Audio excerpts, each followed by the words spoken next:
Hello అండి. Welcome back to our channel. ఈరోజు ఈ వీడియోలో మీరైతే ఎప్పటి నుండో అడుగుతున్నారు కదా, షార్ట్ హ్యాండ్స్ కావాలి, దానికి డిజైన్ స్లీవ్స్ అయితే బాగుంటుంది అనేసి ఏ విధంగా స్టిచ్ చేసుకోవాలి అని అడుగుతున్నారు కదా. సో అందుకోసం నేనైతే మీకు ఈ మోడల్ హ్యాండ్స్ ఏ విధంగా కట్ చేసుకోవాలి, ఏ విధంగా స్టిచ్ చేసుకోవాలి అనేది నేను మీకు ఈ వీడియోలో క్లియర్గా చూపిస్తాను. చూడండి, నార్మల్ స్లీవ్స్ కట్ చేసి పెట్టుకున్న తర్వాత లైనింగ్ అయితే జాయిన్ చేసుకున్న తర్వాత అటు సైడ్కి 2.5 ఇంచులు, కిందికి కూడా 2.5 ఇంచులు తీసేసుకొని ఈ విధంగా రౌండ్గా అయితే కలిపేసేసుకుంటున్నాం. మీకు కొంచెం ఎక్కువ కావాలి అని అనుకుంటే కొంచెం ఎక్కువైనా తీసేసుకోవచ్చు. నేను చూపించిన మోడల్ సేమ్ యాజ్ ఇట్ ఈస్గా కావాలి అనుకుంటే అటు సైడ్కి 2.5, కిందికి కూడా 2.5 తీసేసుకొని నేనైతే కట్ చేసేసుకున్నాను. ఇక్కడ రెండు చేతులకి కూడా లైనింగ్ అనేది జాయిన్ చేసి పెట్టేసుకున్నాం. ఇప్పుడు ఈ విధంగా తీసేసుకున్న తర్వాత ఇక్కడ మనం పైపింగ్ వేసుకుంటే బాగుంటుంది. ఇక్కడ యాంటీ కలర్ పైపింగ్ కావాలి కదా, నాకు పైపింగ్ అయితే లేదు. సో అంతకంటే ముందు ఇక్కడ అవి రెండింటిని కలుపుకొని జాయిన్ చేసేసుకోండి. ఎందుకంటే కింద లైనింగ్ ఉంది కదా, ఈ విధంగా స్టిచ్ వేసేసుకోండి. ఈ విధంగా స్టిచ్ వేసేసుకున్న తర్వాత మనం ఏదైతే పైపింగ్ వేయాలి అనుకుంటున్నామో సేమ్ పైపింగ్ అయితే తీసేసుకోండి. నేను ఇక్కడ బ్లౌజ్ కలర్ పైపింగ్ అయితే తీసేసుకున్నాను. పైపింగ్ తీసేసుకొని ఇక్కడ స్టిచ్ అయితే వేసేస్తున్నాను.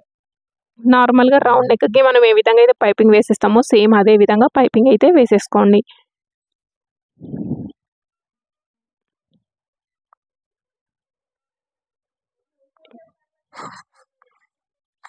ఇప్పుడు ఈ విధంగా పైపింగ్ అయితే రెడీ చేసి పెట్టేసుకున్నాం కదా. పైపింగ్ రెడీ చేసి పెట్టేసుకున్న తర్వాత మనకి సైడ్కి ఎక్స్ట్రా ఉంటే అది కట్ చేసేసుకొని ఈ విధంగా కచ్ మార్కులు అయితే పెట్టేసుకోవాలి. కచ్ మార్కులు ఎందుకోసం అంటే మనకి రౌండ్గా మూవ్ చేస్తే తిరగడానికి.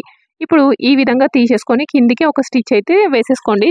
కొంచెం దూరం స్టిచ్ వేసేసుకోండి, ఎందుకంటే ఇది తర్వాత విప్పేసుకుందాం.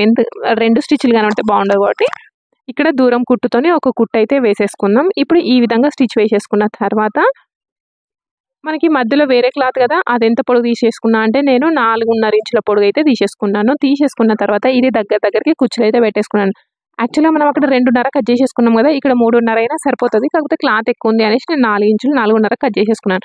ఇప్పుడు ఈ విధంగా తీసేసుకున్న తర్వాత కుచ్చులు అనేవి స్టిచ్ చేసేసుకోండి. కుచ్చులు అనేవి చిన్నగా పెట్టేసుకోండి, దగ్గరికి పెట్టేసుకోండి. ఎందుకంటే మనకి నీట్గా కనబడుతుంది అనే ఉద్దేశంతో ఈ విధంగా అయితే పెట్టేస్తున్నాను. మొత్తం రెడీ అయితే పెట్టేసుకోండి. ఎంత పొడుగు కావాలి అని అనుకుంటే అక్కడ మనం 2.5 5 ఇంచులు కట్ చేసేసుకున్నాం కాబట్టి ఇక్కడ మనం రెడీ చేసుకున్నది వచ్చేసి 6 ఇంచులు ఉండాలి.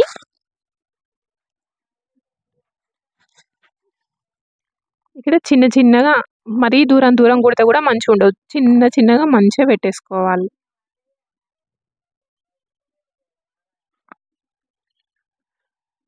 చూస్తుంటారు కదా, ఇంత దగ్గరికి పెట్టేసుకుంటే నీట్గా అయితే ఉంటాయి. ఒక సైడ్ స్టిచ్ వేసేసుకున్న తర్వాత మళ్ళీ సేమ్ అదే విధంగా ఉండే విధంగా ఇంకొక సైడ్ స్టిచ్ వేసేసుకోండి. ఆపోజిట్లో కూడా స్టిచ్ వేసేసుకోవచ్చు, అది వేరే డిజైన్ వచ్చేస్తుంది మనకి. ఇప్పుడు ఈ విధంగా తీసేసుకున్న తర్వాత దానికి జాయిన్ చేసేటప్పుడు మీరు గుర్తుపెట్టేసుకోండి. కొందరేమో ఇట్లా ఫ్లాట్ కావాలి, కొందరు ఉబ్బెత్తు కావాలి అని అనుకుంటారు కదా, అది మన ఇష్టం. ఇక్కడ నేను స్టిచ్ చేసేది మాత్రం ఫ్లాట్ ఉండాలి అనేసి స్టిచ్ చేస్తున్నాను. ఇప్పుడు ఈ విధంగా రెడీ చేసి పెట్టేసుకున్న తర్వాత పైన ఉన్న షేప్ వచ్చేసి మనం ఈ విధంగా పెట్టేసుకోవాలి కరెక్ట్గా.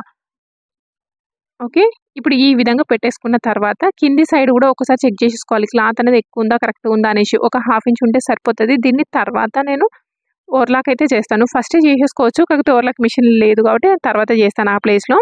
ఇప్పుడు ఈ విధంగా పెట్టేసుకొని లూజ్ కాకుండా ఉండాలి అంటే పిన్స్ అయితే పెట్టేసుకోండి. ఈ విధంగా పిన్స్ పెట్టుకోవడం వల్ల ఏంటి అంటే మనకి కరెక్ట్ షేప్ అయితే వచ్చేస్తుంది స్టిచ్ చేసేటప్పుడు. ఇప్పుడు సేమ్ ఇదే విధంగా పెట్టేసుకొని మనం పైపింగ్ స్టిచ్ వేసేసుకున్నాం చూడండి, ఆ పైపింగ్ పక్కన స్టిచ్ అయితే వేసేసుకోవాలి. దానికంటే ముందు ఇక్కడ నేను పైన ఒక స్టిచ్ అయితే వేసేస్తున్నాను, షేప్ అవుట్ కాకుండా ఉండాలి అనేసి. పైపింగ్ పైన స్టిచ్ మిస్ అయినట్టుంది వీడియో. ఓకే, నాకు నెక్స్ట్ హ్యాండ్ యొక్క పొడి ఎంత ఉందో అంత తీసేసుకొని కరెక్ట్గా కట్ చేసేసుకుంటున్నా. ఒకవేళ మీకు అక్కడే ఉబ్బెత్తుగా లేచినట్టు ఉండాలి అని అనుకుంటే కొంచెం ఎక్కువ వదిలేసేయండి. పైకి 1 ఇంచ్ ఎక్కువ వదిలేస్తే మీకు ఇక్కడ ఉబ్బెత్తినట్టుగా ఉంటుంది. Please subscribe my channel.